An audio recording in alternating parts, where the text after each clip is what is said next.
I stayed in AD that part of that year, and then Martin and Lewis and Eddie Cantor asked me to be the director of their shows the next year. In the meantime, I got a call from Philco in New York saying, "Hey, Pappy," he was now the producer of the best television show on television, the Philco Playhouse. You were in Hollywood at this I was point. in Hollywood Training floor managers. and hating it, and working as the AD.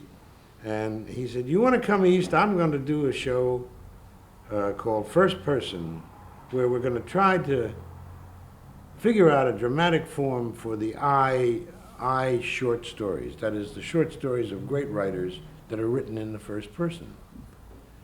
And I said, I'll be there tomorrow. And I kissed off the Martin and Lewis show and the Eddie Cantor show, and I took a plane and got back to New York.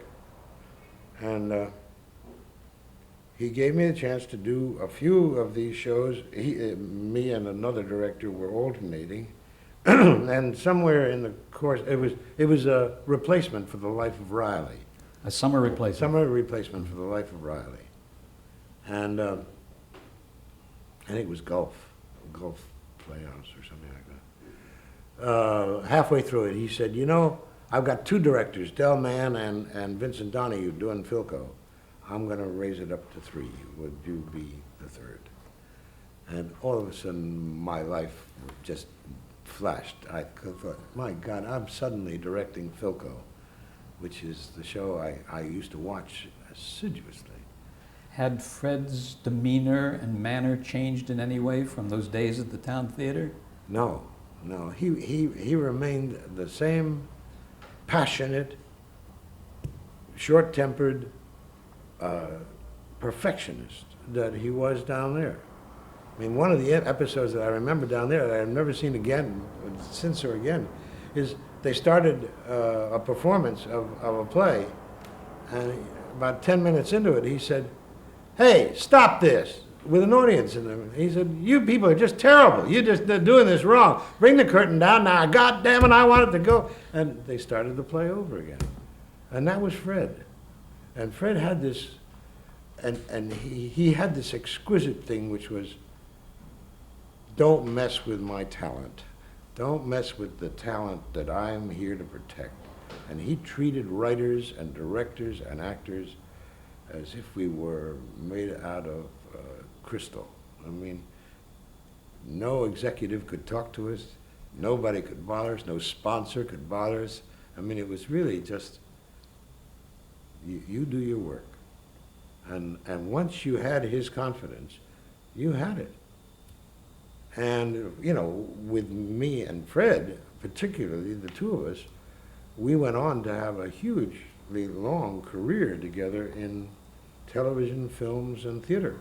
What were some of the challenges of directing the Philco Playhouse? Well, the biggest, and this gets into the area of aesthetics. Yes.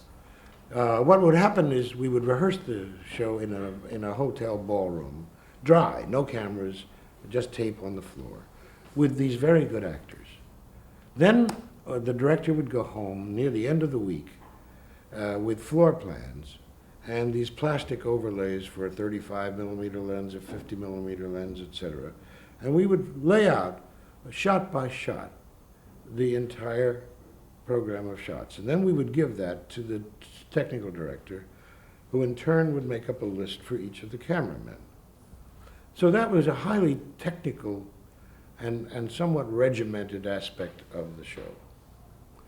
But you have to then set that to one side and say, wait a minute, I'm working with exquisite actors who, when they perform, you can't exactly predict exactly the moment when you want to cut and whether or not you want that cut.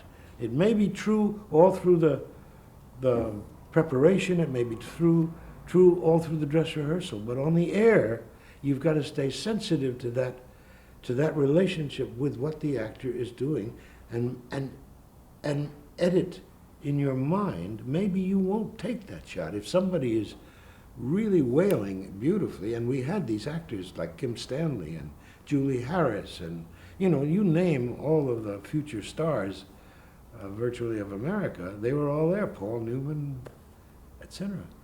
Well, it meant then that you had to set the technology into a subservient position to what was happening on the screen. And that hour was really in a certain sense, a kind of spiritual time, that you were out of time. You were remembering every one of those shots, but you were saying, wait a minute, skip two, stay here, we'll go to 3 next, but let's stay in there. Let's stay in there on this person's close-up because it's just thrilling. It's absolutely thrilling what she's doing. And it was that way, so that we were improvising on the air. And by the time I finished on Philco, I no longer brought in shot lists. I said, the cameramen are going to improvise with us. And that's the way. They thought I was crazy, except Tamburi, who was the technical director, got the spirit of it. And we didn't do it just like that. We did it sort of partially. I said, in here, I don't know whether it'll be 2 or 3, we'll figure that out. And slowly, we just slowly deconstructed that very rigid technology. Now, understand, of course, that the technology itself was getting ever so much better, almost week by week, because we'd start doing the show with 3 cameras, and with the expectation that one of those cameras was going to go out. And in the hall, the engineers were standing there with another camera fully warmed up, ready to just run it in, just replace this on the pedestal and put the other one in, and it happened like that, Now, during this period, we were also doing the commercials, right in the same studio.